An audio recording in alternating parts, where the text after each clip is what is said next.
Hello दोस्तों, आज इस वीडियो में हम जानेंगे करंट अफेयर से related most important question answer जो आपके एग्जाम के लिए बहुत ही महत्वपूर्ण है। टॉपिक है दोस्तों महिला आरक्षण बिल 2023। हाल ही में दोस्तों महिला आरक्षण बिल 2023 लोकसभा में पारित हुआ है। तो उससे रिलेटेड जितने भी इम्पोर्टेंट क्वेश्चन आंसर बनते हैं उन सभी क्वेश्चन आंसर को हम देखेंगे। इसलिए आपसे निवेदन करेंगे अगर आप वीडियो को देख रहे हैं तो पूरा देखिएगा। किसी भी क्वेश्चन का आंसर अगर पता रहेगा तो नीचे कमेंट में ज़रूर बताइएगा। तो पहला क्वेश्चन है आपका, लोकसभा में महिला आरक्षण बिल यानी कि नारी शक्ति वंदन अधिनियम 2023 किसने पेश किया? क्वेश्चन इंपॉर्टेंट है और राइट आंसर हो जाएगा दोस्तों अर्जुन राम मेघवाल, विधि एवं न्याय मंत्री थे। इन्होंने लोकसभा में महिला आरक्षण बिल यानी कि नारी शक्ति वंदन अधिनियम 2023 पेश किया।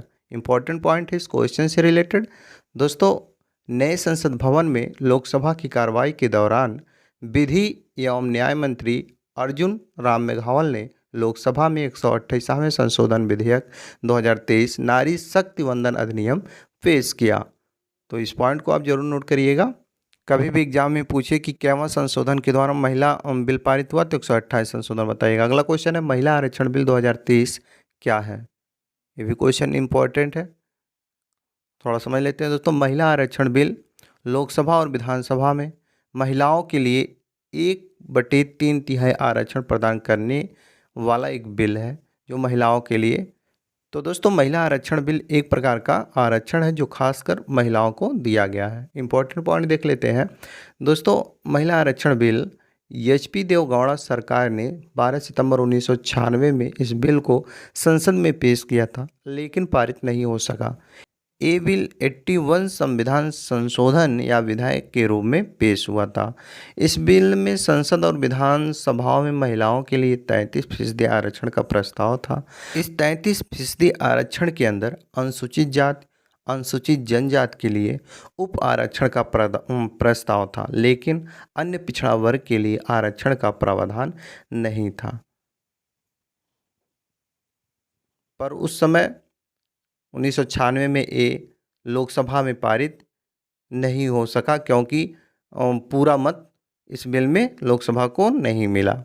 लेकिन 2023 में इस बिल को पास कर दिया क्योंकि पूरे विपक्ष पार्टियों का सहयोग मिला और विपक्ष में दोस्तों केवल 2 वोट ही पड़े। अगला क्वेश्चन है, लोकसभा और विधानसभा में महिलाओं को कितने प्रतिशत सीट देने वाले बिल पेश किया गया?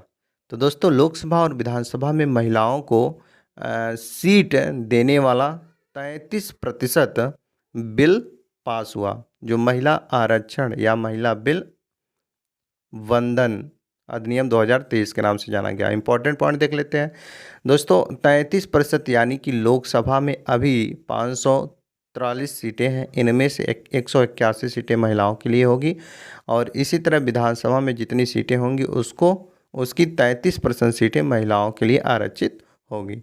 यानी कि अगर मान लेते हैं 543 सीट है तो उसमें से 181 सीट महिलाओं के लिए होगा। अगला क्वेश्चन है आपका, नए संसद में पेश होने वाला पहला बिल कौन सा है? तो ये इस क्वेश्चन को आप जरूर नोट करिएगा, कई बार पूछ लेता है। तो इसका राइट आंसर बताइएगा नारी शक्ति वंदन अधिनियम 2023 नए संसद में पेश होने वाला पहला बिल है। अगला क्वेश्चन है आपका, लोकसभा में नारी शक्ति वंदन अधिनियम 2023 विधेयक के पक्ष में कितने मत पड़े? तो दोस्तों लोकसभा में नारी शक्ति वंदन अधिनियम 2023 विधेयक के पक्ष में कुल 454 वोट पड़े। तो दोस्तों अब इम्पोर्टेंट पॉइंट देख लेते हैं इस क्वेश्चन से रिलेटेड। तो दोस्तों इस विधेयक के पक्ष में 454 वोट पड़े, इसके विरोध में 2 वोट पड़े। इस बिल के खिलाफ दोस्तों AIMIM के प्रमुख असदुद्दीन ओवैसी और उनके ही पार्टी के सांसद इम्तियाज जलील ने वोट नहीं दिया। अगला क्वेश्चन है आपका, नारी शक्ति वंदन अधिनियम 2023 बिल भारत में कब लागू होगा? तो दोस्तों नारी शक्ति वंदन अधिनियम 2023 बिल लोकसभा और विधानसभा में पारित तो हो गया, लेकिन ये भारत में लागू होगा जनगणना और लोकसभा सीटों का परिसीमन के बाद। तो option number D right answer करिएगा। पॉइंट है इस क्वेश्चन से रिलेटेड दोस्तों, इस बिल को लागू होने में लंबा वक्त लग सकता है। जब जनगणना और लोकसभा सीटों का परिसीमांत होगा तब ये कानून लागू होगा, यानी कि 2024 के लोकसभा चुनाव में महिलाओं के लिए ये आरक्षण नहीं होगा। तो इस पॉइंट को आप जरूर ध्यान दीजिएगा और नोट भी कर लीजिएगा। अगला क्वेश्चन देखते हैं। तो दोस्तों आपका अगला क्वेश्चन है, नारी शक्ति वंदन अधिनियम 2023 कानून बनाने के बाद यह कितने राज्यों और केंद्र शासित में लागू होगा। तो दोस्तों नारी शक्ति वंदन अधिनियम 2023 कानून बनने के बाद 28 राज्य और 8 केंद्र शासित प्रदेशों में लागू होगा, यानी सभी राज्य और सभी केंद्र शासित प्रदेशों में लागू होगा। अगला क्वेश्चन है आपका, संविधान के किस अनुच्छेद के अनुसार अगर केंद्र सरकार के कानून से राज्यों के अधिकारियों पर कोई प्रभाव पड़ता है तो ऐसे मामलों में कानून बनाने के लिए कम से कम 50% विधानसभाओं की मंजूरी लेनी पड़ती है। किस अनुच्छेद के तहत? तो दोस्तों अनुच्छेद 368 के तहत ये मंजूरी लेनी पड़ती है। अगला क्वेश्चन है आपका, नारी शक्ति वंदन अधिनियम 2023 के कानून बनने के बाद इनमें से किसमें आरक्षण नहीं मिलेगा। तो दोस्तों नारी शक्ति वंदन अधिनियम 2023 के कानून बनने के बाद इनमें से राज्यसभा और विधान परिषद में आरक्षण नहीं मिलेगा। राज्यसभा और विधान परिषद में आरक्षण नहीं मिलेगा महिलाओं को। Option number C right answer करेगा। मोस्ट इंपॉर्टेंट पॉइंट है, इसको ध्यान दीजिएगा इस पर कि दोस्तों इस बिल का कानून बनने के बाद महिलाओं को आरक्षण सिर्फ लोकसभा और विधानसभाओं में मिलेगा। राज्यसभा और विधान परिषद में महिलाओं को आरक्षण नहीं मिलेगा इस बिल के तहत। तो इस पॉइंट को आप जरूर नोट करिएगा, कभी भी पूछे तो राज्यसभा और विधानसभा में बताइएगा कि इस बिल के तहत आरक्षण नहीं मिलेगा। अगला क्वेश्चन है, 17वीं लोकसभा में कुल कितनी महिलाएं संसद चुनकर आई थीं। तो दोस्तों 17वीं लोकसभा में कुल 78 महिलाएं संसद चुनकर आई थीं, 78।